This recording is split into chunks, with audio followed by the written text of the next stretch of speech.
તાજેતરમાં ઈસરો જે છે એ અંતરિક્ષમાં પોતાની એક નવી આગવી કવિતા લખવાનું કામ કરી રહ્યું છે. અંતરિક્ષમાં નવી આગવી કવિતા લખવી એનો મતલબ શું? તો એનો મતલબ એમ કે કવિતાને ઇંગ્લિશમાં કહેવાય પોએમ. તો ઈસરોનો જે સ્પેસ માટેનો આ વખતે જે નવો પ્રોજેક્ટ જે છે એનું નામ છે પોએમ4. આની અંતર્ગત 3 અલગ અલગ પ્રકારના બાયોલોજિકલ એક્સપેરિમેન્ટ કરવામાં આવશે. બાયોલોજિકલ એક્સપેરિમેન્ટ એટલે કે જૈવિક પ્રયોગો કે જે જીવન સાથે, સજીવ સાથે સંકળાયેલો હોય. બાયો શબ્દ ઉપરથી ખબર પડે કે જેમાં જીવ રહેલો છે, કે જેની અંદર જીવ રહેલો હોય એવી તમામ બાબતો સાથે સંકળાયેલા હોય એ.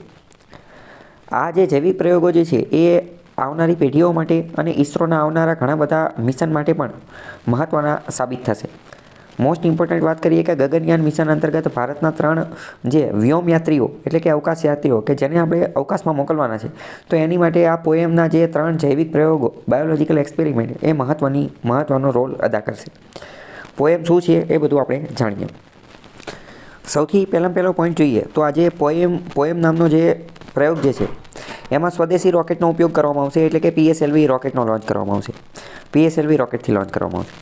આ બાયોલોજિકલ એક્સપેરિમેન્ટમાં શું કરવામાં આવશે? તો આના અંતર્ગત અવકાશની અંદર જે છે એ બાયોલોજિકલ એક્સપેરિમેન્ટ મોકલવામાં આવશે. મતલબ શું? એનો મતલબ એમ કે અવકાશની અંદર જે છે એ થોડી ઘણી જીવિત કોશિકાઓ મોકલવામાં આવશે. જીવિત કોશિકાઓ મોકલવી એટલે તો કે અમુક જેમાં સજીવ ધરાવતા હોય એવી જીવિત કોશિકા મોકલવી. અમુક જીવિત કોશિકા મતલબ કે અમુક સૂક્ષ્મજીવો, અમુક પ્રકારની લીલ, અમુક પ્રકારની ફૂગ, અમુક પ્રકારના નાના પ્લાન્ટ એટલે કે છોડો જેમ કે કેક્ટસ અથવા તો અમુક માઇક્રો ઓર્ગેનિઝમ, આ બધું જે છે એ અવકાશમાં મોકલવાનું. વૃક્ષને, પ્લાન્ટ, છોડને એવું બધું મોકલતો અને પછી એનું મોનિટરિંગ કરવાનું, એનો અભ્યાસ કરવાનું, એની દેખરેખ રાખવાની અને જોવાનું કે ભાઈ આ જે છે એનો ગ્રોથ થાય છે કે નથી થતો, એના ગ્રોથમાં શું પડકાર, શું સમસ્યા આવે છે એ બધું જોવાનું. તો આ બધું જોઈએ તો શું ખબર પડે? આ બધું જોઈએ તો આપણને એ ખબર પડે કે જો ભવિષ્યમાં ગમે ત્યારે અહીંયા મનુષ્યને મોકલવામાં આવે તો એની ઉપર પણ કેવા ફેરફાર થશે, એની ઉપર પણ શું જોવા મળશે. તો એનો અભ્યાસ કરવામાં જે છે એ આ પ્રયોગ મદદ કરી શકે. તો એટલા માટે એને જ તો આ બાયોલોજિકલ એક્સપેરિમેન્ટ કહેવાય. બાયોલોજિકલ એક્સપેરિમેન્ટ એટલે શું? તો કે અવકાશની અંદર આવી રીતની કોઈ એટલે કે સજીવ, સૂક્ષ્મ કોષો, સૂક્ષ્મ જીવો એ મોકલવાના અને એની ઉપર પ્રયોગ કરવાના. ચીન, અમેરિકા, રશિયા, વિશ્વના ઘણા બધા દેશો આવી રીતે બાયોલોજિકલ એક્સપેરિમેન્ટ મોકલતા હોય છે. ચીન પણ જે તે સમયે અલગ અલગ પ્લાન્ટ, કેક્ટસ એવું મોકલતું હોય છે. અમેરિકા મોકલતું હોય છે. બ્રિટન ઘણા બધા અલગ અલગ રીતે મોકલતા હોય. તો હવે આપણે શું મોકલશું? તો આપણે એક તો પાલકનો છોડ મોકલશું, બીજું લોબિયા મોકલશું અને ગટ બેક્ટેરિયા મોકલશું. પાલક, લોબિયા અને ગટ બેક્ટેરિયા 3 અલગ અલગ બાયોલોજિકલ એન્ટિટી એટલે કે 3 સૂક્ષ્મ જીવો, માઇક્રો ઓર્ગેનિઝમ મોકલશું અને એનો અભ્યાસ કરીશું કે એમાં શું જોવા મળે છે. PSLVથી આ મોકલશું. પોએમ એટલે શું? તો કે પોએમનો જે છે પોએમ4, પોએમનું ફૂલ ફોર્મ એવું છે કે PSLV orbital experimental module. P એટલે કે PSLV, O એટલે ઓર્બિટલ, E એટલે એક્સપેરિમેન્ટલ અને M એટલે મોડ્યુલ, એવું નામ આપેલું છે. આથી એવું કહી શકાય કે આપણે આ કવિતા લખવા જઈ રહ્યા છીએ. હવે તમે સમજી ગયા કે આ બાયોલોજિકલ એક્સપેરિમેન્ટ છે. તો ગગનયાન મિશન માટે પણ આ મહત્ત્વનું સાબિત થશે. કેમ? કારણ કે ગગનયાનમાં આપણે અવકાશ યાત્રીઓ જે છે એને જ મોકલવાના છે. તો એ મહત્ત્વની બાબત.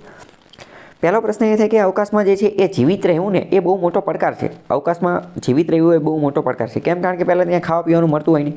ગ્રેવિટી જે છે એનો અતોપતો હોય નહીં. ગ્રેવિટી જે છે વધુ હોઈ શકે, ઓછી હોઈ શકે. તો એની સમસ્યા જે છે જોવા મળે છે.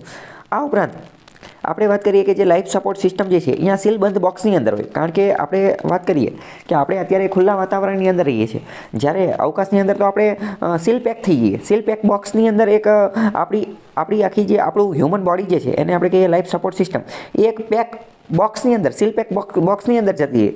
તો આ એક સૌથી મોટો પડકાર છે કે આપણી સમગ્ર લાઈફ સપોર્ટ સિસ્ટમ, આપણું સમગ્ર બોડી એક સીલ પેક બોક્સની અંદર જતું રહે. ત્યાં એટલું બધું હોય ને એટલે સૌથી મોટો પડકાર, ચેલેન્જિંગ એ છે કે આ આપણું જીવન ટકાવી રાખવું, એક્ઝિસ્ટન્સ, આપણું અસ્તિત્વ ટકાવી રાખવું.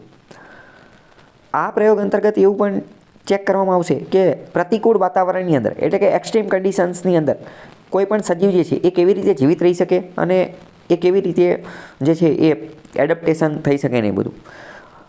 2035 સુધીમાં ઈસરો જે છે એ પોતાનું સ્પેસ સ્ટેશનમાં આવા અલગ અલગ પ્રયોગો કરશે. બીજી વાત કરીએ PSLV આની પછી